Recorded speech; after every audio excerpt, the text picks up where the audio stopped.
Hi. Hi. How are you? I'm good. Thanks so much for doing this. Do you mind if I give you a hug? Not at all. I know that might seem strange, but I saw your piece on the project and it was incredible. Thank you. No, that's very kind. Yeah, no, it really was. All right. Assalamu alaikum. Salam alaikum. Welcome to the project. Shukran. I know you don't want to answer this question, but I'm going to ask it anyway. Are you going to ask me how I am? Yeah, and I don't want you to give me a political answer. I want you to... Will you permit yourself to answer it honestly and candidly? I'd like to think that actually when I've been asked, I've always answered honestly and candidly. I've actually just avoided the question because the answer is I'm deeply sad. Yeah. Yeah. But there are moments where there aren't cameras and where I've just been with families, and it's fair to say that those are very emotional moments. Yeah. Have you had time to be with your family to Not much. work through that sort of stuff? Not much. But actually, at the moment, my time with them probably wouldn't be quality because I feel such a draw to be focused on doing what's needed for those who have lost loved ones. Too much else feels a bit selfish right now. My family have come to me.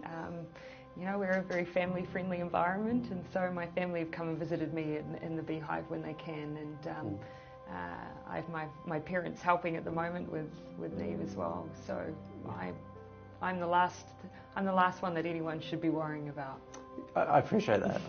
But I'm going to worry. Thank you. You're not just the Prime Minister of New Zealand. You've recently become a mum. There's all kinds of things Yes.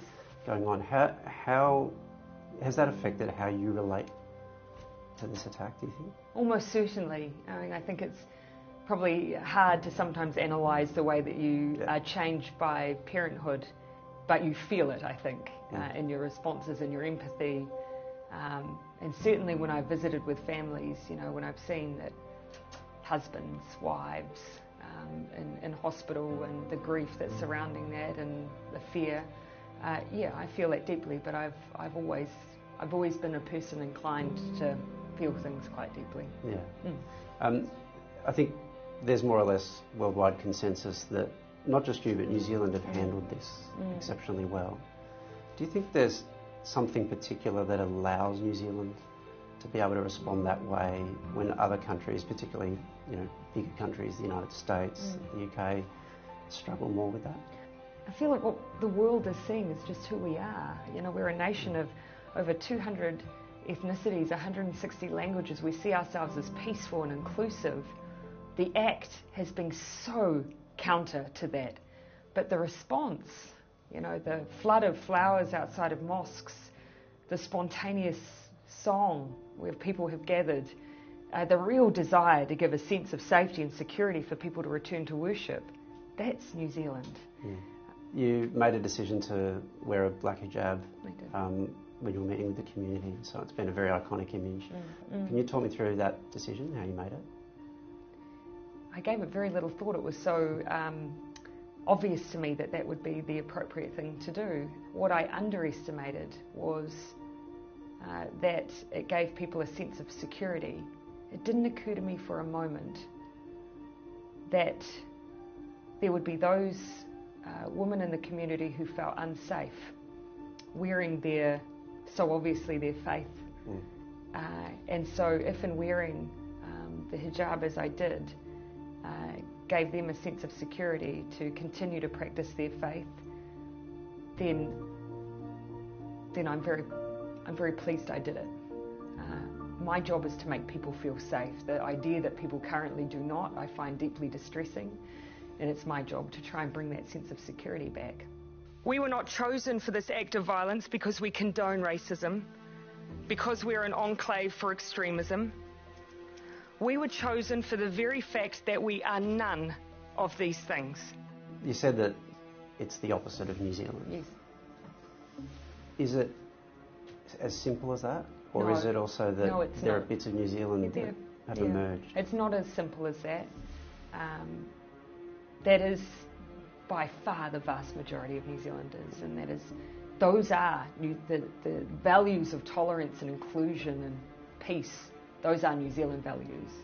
That is not to say that there are not pockets of ideology that are counter to our values and which we as a nation utterly reject. But we would be naive if we thought we were the only country in the world that didn't have pockets of that. We do. And what you will hear, I think, is even greater resolve to confront that. Yeah.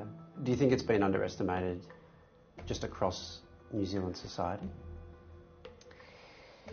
It's there, and whether or not we've spoken as openly about it as we should have, that's a legitimate question.